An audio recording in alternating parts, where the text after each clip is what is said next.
Losing time, I'm fading fast. I just wanna make it last. Try to let go of the past. I close my eyes, embrace the blast. Sleepless nights and headache stack. Restlessness to hell and back. There's a saying often used in the smartphone world. I might not need it, but you definitely can't live without it.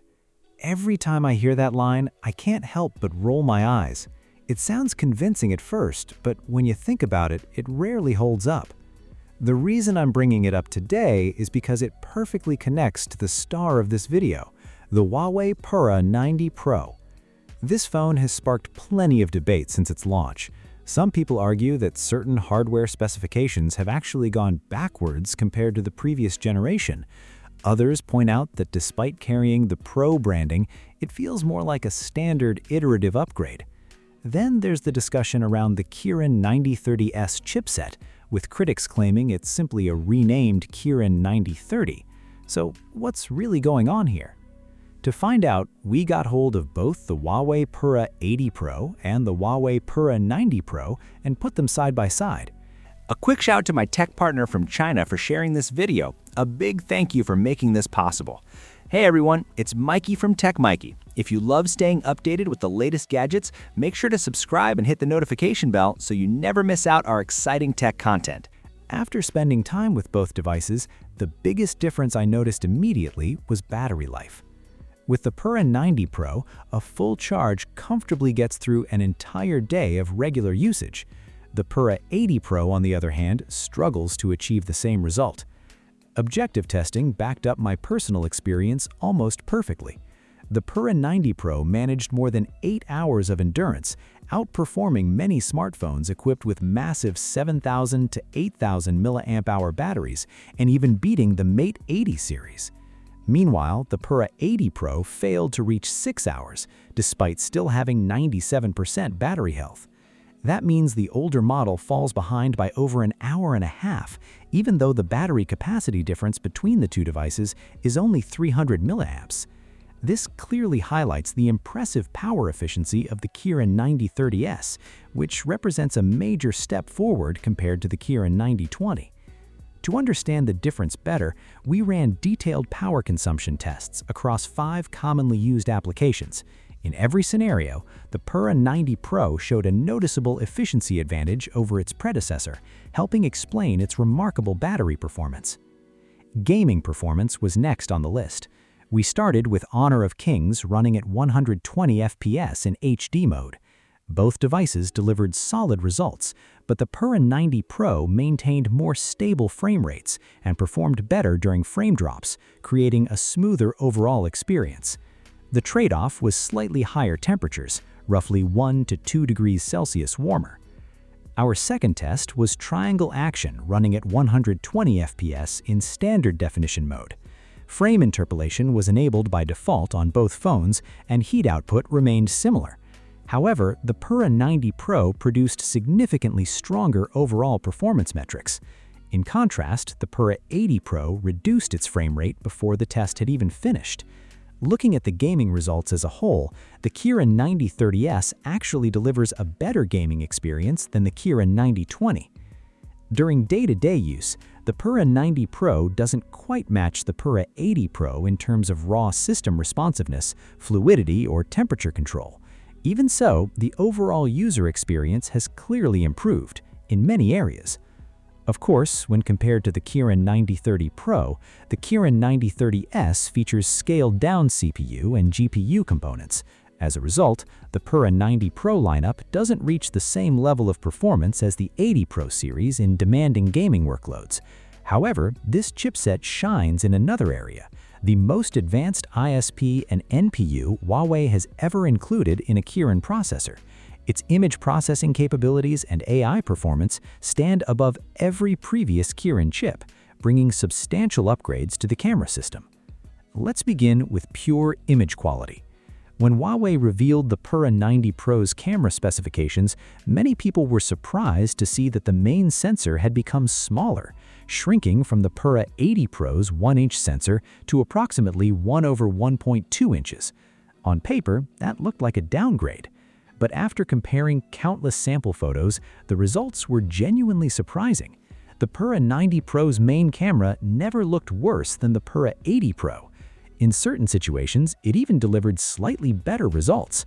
Honestly, I was shocked. To make sure the findings were accurate, I spent more time testing both devices. We captured dozens of additional photos across zoom ranges from 1x to 4x and compared them repeatedly. Yet every comparison led to the same conclusion. The Pura 90 Pro's main camera image quality is absolutely not inferior to its predecessor. The ultra-wide camera tells a similar story. Although the resolution dropped from 40 megapixels on the Pura 80 Pro to 12.5 megapixels on the Pura 90 Pro, the real-world difference is extremely difficult to notice. The only meaningful distinction is a slightly narrower field of view on the newer phone, and even that is barely noticeable. Telephone performance is where things become more interesting. Despite having broadly similar hardware specifications, the Pura 90 Pro consistently produces sharper and more detailed images. As zoom levels increase, the gap becomes even more obvious. At 10x, 15x, and 20x, the difference is visible even before zooming into the images. The contrast becomes especially dramatic when AI-assisted processing comes into play at extreme zoom levels. In these situations, the Pura 80 Pro often struggles to produce usable results, while the Pura 90 Pro delivers far richer detail reconstruction. For users who prefer a more natural look and less AI involvement, Huawei allows AI enhancement to be disabled in the camera settings. We tested both phones again with the feature switched off, and even then, the Pura 90 Pro retained a noticeable advantage in captured detail. In fact, what impressed me most wasn't image quality itself, it was the overall shooting experience. The first improvement is the viewfinder. The preview image is significantly clearer, especially when transitioning from telephoto to higher zoom levels. Unlike the Pura 80 Pro, which often displays a blurry preview, the Pura 90 Pro remains much easier to compose with. The second upgrade is dynamic range. Highlights and shadow details look noticeably better directly in the viewfinder, even before the photo is taken. Third, color accuracy during zooming has improved substantially. Thanks to Huawei's updated imaging technology and more powerful AI processing, colors remain far more natural when moving into higher zoom ranges. The yellowish or reddish color shifts that occasionally appeared on the Pura 80 Pro are much less common here. Most importantly, what you see in the viewfinder is now remarkably close to the final photo. Outside of a few extreme situations, the preview and the finished image look nearly identical. It's essentially a true YWIG experience, which feels genuinely impressive. For years, some users joked that Huawei phones were secretly editing photos behind the scenes because the final results often looked very different from the preview. With the Pura 90 Pro, it feels like Huawei has simply brought that processing out into the open. Even the AI-generated details at high zoom levels can sometimes be seen forming directly in the preview window before the photo is captured. Beyond everything I've already mentioned, the Pura 90 Pro introduces several other welcome refinements. Telephone framing feels more stable, camera movement while composing shots is smoother and more responsive, and image processing after pressing the shutter happens noticeably faster. If you're curious about these improvements, I highly recommend visiting a retail store and trying both devices side by side. That said, I have to be honest. At a price point of around 6,000 RMB, roughly £670 in the UK or about $886 in the United States, I don't believe the Pura 90 Pro holds a decisive advantage over its competitors purely in terms of image quality and rendering performance. At this price range, Android smartphone brands are competing fiercely in mobile photography, constantly trying to push camera technology further. But when it comes to making photography easier and helping everyday users take better pictures, Huawei stands in a league of its own. One example is the AI composition feature, which first appeared last year and is also available on the Pura 80 Pro. However, the actual experience between these two devices is quite different. The Pura 90 Pro activates AI composition much more frequently and intelligently. In many situations, it continuously suggests framing ideas and sometimes even presents multiple composition options at the same time. By comparison, the Pura 80 Pro feels noticeably less proactive, and continuous composition suggestions are relatively rare. The Pura 90 Pro series also introduces the brand new X-MAGE Selfie feature. This system combines AI composition, AI pose guidance, and personalized color profile recommendations.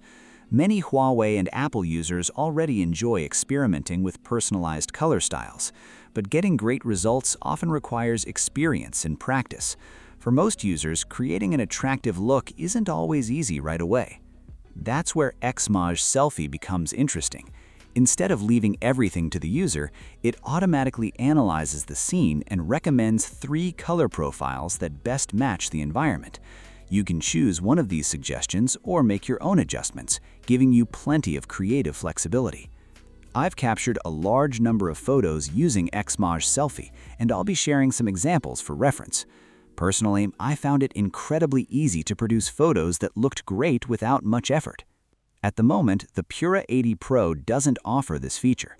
In my opinion, it's unlikely to receive it through a future update. Even if it eventually does, I doubt the experience would match what the Pura 90 Pro series delivers. The reason is simple. Features like AI composition, AI pose guidance, the 3 color profile recommendations, and the real-time preview system all depend heavily on the Kirin 9030S.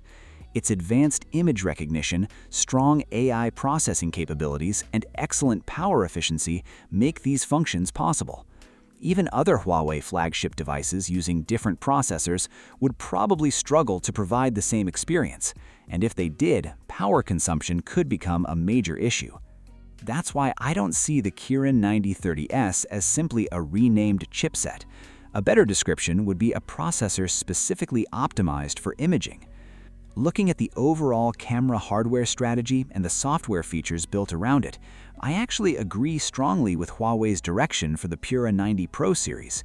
Pushing smartphone photography to technical extremes is important, but making it easier for regular users to capture beautiful photos through AI assistance is arguably even more valuable. Now, let's quickly go over some of the other differences between these two phones. Starting with the design, the Pura 90 Pro adopts a flat display paired with a gradient multicolor rear panel. Its body is also slightly more compact, placing it firmly in the mid-sized smartphone category. The Pura 80 Pro, meanwhile, has a larger overall footprint and uses a dual curved design on both the front and back, giving it a more premium and luxurious feel in the hand. Charging is another area where changes have been made. The Pura 90 Pro reduces charging speeds from 100 watts wired and 80 watts wireless on the Pura 80 Pro down to 66 watts wired and 50 watts wireless. Personally, I don't see this as a major issue because the newer phone's battery life is significantly better. In daily use, you simply won't find yourself needing to charge it as often. Another notable difference involves wired connectivity. The Pura 90 Pro switches from USB 3.1 to USB 2.0. This mainly affects 2 things. Large file transfers through a cable take longer, and wired video output is no longer supported. That means direct connections to external displays, smart glasses, and similar devices are no longer possible. There's no denying that the Pura 90 Pro series isn't an upgrade in every single area. Charging performance and certain peripheral hardware features have undeniably taken a step backward, but Huawei has made major improvements where it matters most, including photography, battery life, overall performance, and thermal efficiency. These upgrades come together to create a significantly better overall user experience. Considering how competitive the smartphone market has become this year, Huawei also reduced the starting price by 1,000 yuan. Personally, I think that's a very sincere move and makes the Pura 90 Pro far more attractive than last year's Pura 80 Pro. Before wrapping up, let's revisit that statement I mentioned earlier. I may not use it, but you can't be without it. Some people argue that the phrase simply means products should include features that users might not use every day, but may need occasionally.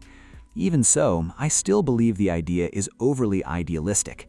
When smartphone manufacturers design products, they define a target audience from the beginning.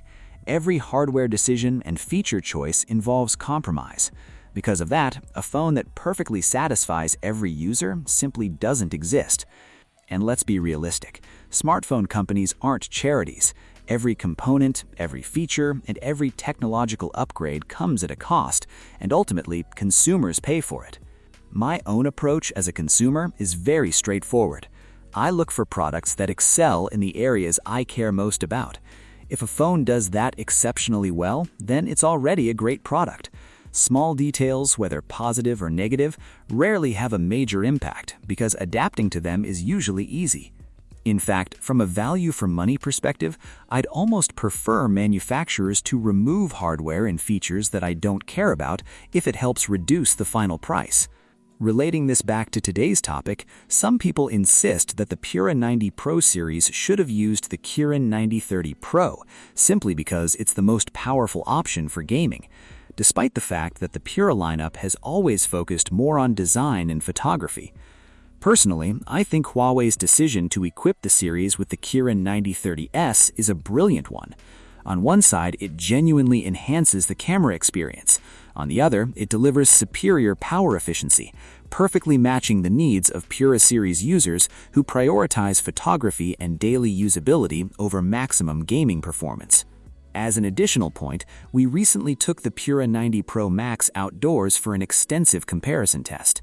In terms of thermal control during everyday use, display brightness, and battery endurance, it managed to outperform many ultra-class flagship smartphones. At the same time, its camera system remained highly competitive. To me, that's further evidence that Huawei made the right choice with the Kirin 9030S. As for the future, I can't say whether Huawei will continue using imaging-focused Kirin processors in future Pura devices, but I certainly hope they do, because I believe it's exactly the right direction for the series. And with that, we've reached the end of today's video. Thanks for watching, and I'll see you in the next one. Bye, everyone.